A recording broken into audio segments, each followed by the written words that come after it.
Réunion de sensibilisation et de responsabilisation entre la ministre du Portefeuille, le ministre de l'Emploi et les mandataires des entreprises en République démocratique du Congo. Il s'agit pour la ministre du Portefeuille, Louise Munga, d'analyser la manière dont les assignations inscrites au budget 2012 en rapport avec cette société commerciale seront réalisées. Réunion de la commission interministérielle des suivis des programmes conclus avec les institutions financières internationales. Objectif, présentation et examen de ce programme économique. Et puis, marche de solidarité envers leurs sœurs de l'Est de la République démocratique du Congo, victimes de toutes sortes de violences dues à la guerre. Les femmes des associations membres du caucus des femmes de la province du Bas-Congo pour la paix ont remis un mémo au gouverneur ad intérimaire du Bas-Congo, Déon Koussou. Vous suivrez dans ce journal la correspondance de Jean-Louis Ndoula depuis Matadi. Voilà tout pour les titres. Place à présent au développement et c'est sur Télé 50. Bienvenue à tous. Ouvrons cette édition par l'Assemblée nationale où la plénière de ce vendredi a clôturé le débat sur le rapport du processus électoral à mi-parcours présenté jeudi 28 juin aux députés nationaux par le bureau de la Commission électorale nationale indépendante. Au-delà de leurs points de divergence sur ce rapport de la CENI, plusieurs députés de la majorité et ceux de l'opposition estiment plutôt que le problème n'est pas de changer les hommes à la tête de la CENI, mais de restructurer cette institution citoyenne. Je vous propose de les suivre. On peut changer 1000 fois ces bureaux. J'étais parmi les gens qui ont fait tomber l'abbé Malou Malou. Mais lorsque la signature est toujours dans les mains de la Fédération des élections congolaises, donc croyez-moi, pour avoir un équipement humain équilibré qui saurait respecter la volonté populaire et prendre les élections comme étant une souplesse d'alternance qui permettra à ce que les meilleurs des idées puissent gérer le pays, il faut attendre longtemps pour le Congo. Je ne crois pas que c'est un problème d'homme. C'est un problème structurel.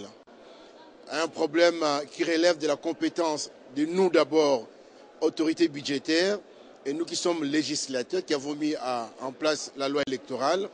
Mais également, c'est un problème qui relève de notre institution, pour que nous puissions accepter que les forces vives de la nation, qui sont en train de réclamer leur entrée au sein du bureau, y soient incorporées. Les erreurs sont là, il les a reconnues. C'est un pardon tacite. Et voilà ce que nous demandons, écourter les distances des votants. On ne doit pas revoir la caution à la hausse. On doit vite organiser les élections provinciales pour que nous puissions avoir les gouverneurs légitimes et les sénateurs légitimes. Il faut, maintenant nous puissions restructurer la CENI en l'élargissant, ça c'est mon point de vue, à la société civile et en mettant en place un organe délibérant. Parce que une institution comme la CENI ne peut pas avoir comme un seul organe le bureau. Devant ces problèmes, il ne devrait pas y avoir le clivage opposition-majorité, puisque c'est un problème qui concerne l'ensemble de la population congolaise. Et là, le peuple qui est en train de nous suivre, le peuple va apprécier. La mise en œuvre du programme économique du gouvernement constitue, vous le savez, une préoccupation pour répondre aux attentes de la population. C'est ce qui justifie la tenue de la réunion de la commission interministérielle des suivis des programmes conclus avec les institutions financières internationales avec comme objectif présentation et examen de ce programme économique. Les membres de cette organisation ont ensemble débattu sur les recommandations de la récente mission du FMI en RDC et ce, dans l'objectif de conclure les 3 dernières revues restantes. Au cours de cette rencontre, d'autres points essentiels ont aussi fait le point du jour, notamment les mesures d'encadrement de nouvelles coupures à valeur faciale adaptée et la suspension de la taxe sur la valeur ajoutée, du moins pour certains produits de première nécessité, afin d'éviter tout dérapage. Comme vous le savez, le Premier ministre, dans les programmes, avait mis un accent particulier sur les sociales. Donc ici, dans le cas de la CISPI, nous assurons les suivis de l'exécution de ce programme du gouvernement. Il y a des avancées très significatives et nous mettrons tout en œuvre pour que nous puissions baliser quelques divergences qu'il y a, mais qui ne sont pas fondamentales. Le gouvernement s'engage à y travailler et c'est la raison de toutes ces réunions de la CISPI. Les membres de la CISPI doivent s'approprier du programme économique du gouvernement, a déclaré Patrick Kitebi, ministre délégué aux Finances, afin de permettre plus de mobilisation de recettes pour sa réalisation. La rencontre de la commission interministérielle des suivis de programmes avec les institutions internationales se tient une fois l'an et regroupe les ministres des Finances, de Postes, Télécommunications et Antiques, du portefeuille, celui des fonctions publiques, de l'économie, de la justice, des mines et du budget. Une autre réunion, cette fois de sensibilisation et de responsabilisation entre la ministre du portefeuille, le ministre de l'Emploi et les mandataires des entreprises en République démocratique du Congo. Il s'agit pour la ministre du portefeuille, Louise Munga, d'analyser la manière dont les assignations inscrites au budget 2012 en rapport avec chaque société commerciale qui seront réalisées. Mathieu Kamango. Pour la ministre du portefeuille, c'est une réunion de sensibilisation, des responsabilisations des mandataires des entreprises transformées en entreprises commerciales, de travailler pour la maximisation des recettes et contribuer à la matérialisation du budget 2012. À ce qui concerne les recettes, le ministère du portefeuille, qui a en charge la gestion des entreprises transformées en sociétés commerciales, doit satisfaire à un certain nombre d'assignations pour lesquelles la contribution des entreprises du portefeuille est attendue. Je voulais que ces entreprises fassent un effort pour contribuer à la réalisation du volet recettes de ces budgets. Quelques heures après, le représentant en RDC de l'organisation belge Bio est venu expliquer à Madame Louise Munga l'engagement de son entreprise à soutenir sa vision dans les investissements pour le développement de la RDC et surtout contribuer à la relance de la CADECO. Et pour la délégation de l'entreprise chinoise CCC qui s'engage à la modernisation de la RDC par la construction des chemins de fer, la production du ciment, c'était une réunion de concertation pour une installation en RDC des CCC dans les jours à venir.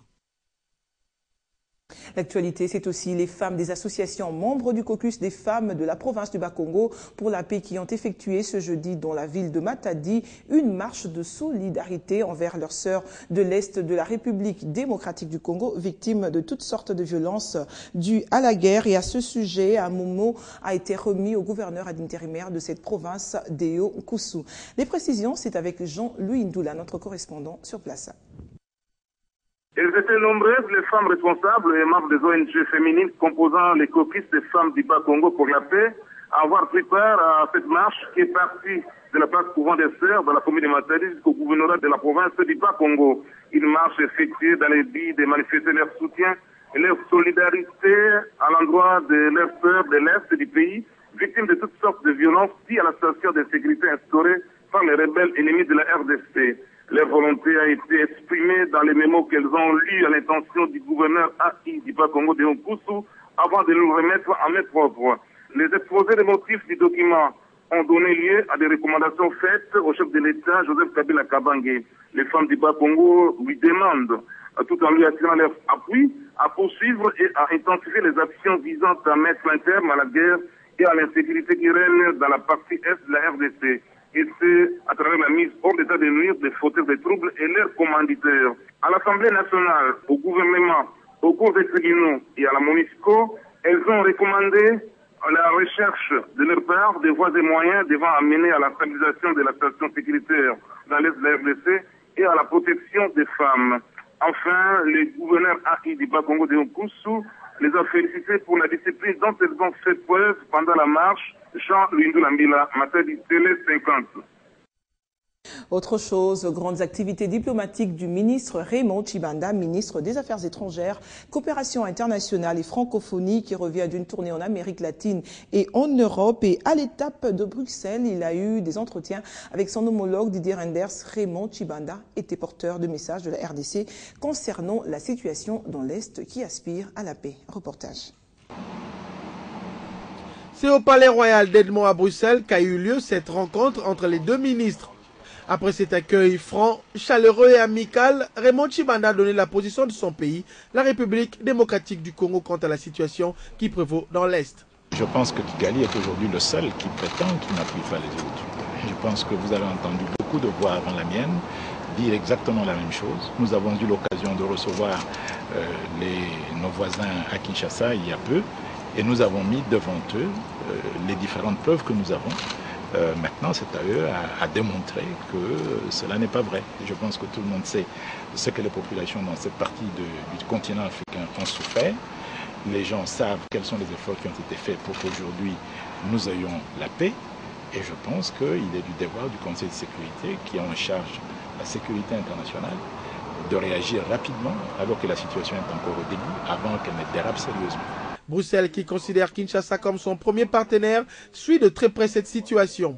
La Belgique, qui tient également à la réussite du 14e sommet de la francophonie à Kinshasa, vient d'envoyer un message clair à Kigali.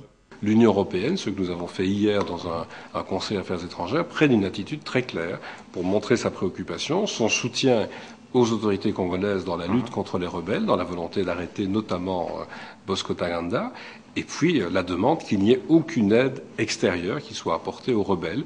Donc cette volonté de dialogue entre Kigali et Kinshasa, c'est quelque chose que non seulement la Belgique porte, mais que l'Union européenne porte, et j'espère que ce sera le cas aussi des Nations unies. Raymond Tchibanda a été également reçu au siège de l'Union européenne à Bruxelles et au Parlement belge, la Chambre des représentants de Bruxelles, où il s'est entretenu avec André Flao, président de cette institution. Rattraper le retard enregistré dans le processus d'acquisition de la fibre optique, c'est la motivation des descentes de plus en plus fréquentes des délégations à Mwanda dans le Bas-Congo. Mwanda qui est le point d'entrée de ces technologies. La dernière en date, c'est celle des responsables de la SCTP, Alcatel, ainsi que le chef de projet du projet WAX le 26 juin dernier. Mwanda, ville côtière et unique ouverture à la mer de la République démocratique du Congo. C'est par ici que la fibre optique pourra gagner le pays. Et pour cela, les travaux du point d'atterrage s'intensifient à la grande satisfaction de cette délégation. Par rapport au temps, au planning que nous avons établi, je peux vous dire que nous sommes dans le délai. On avait des bonnes nouvelles là, au cours des derniers mois.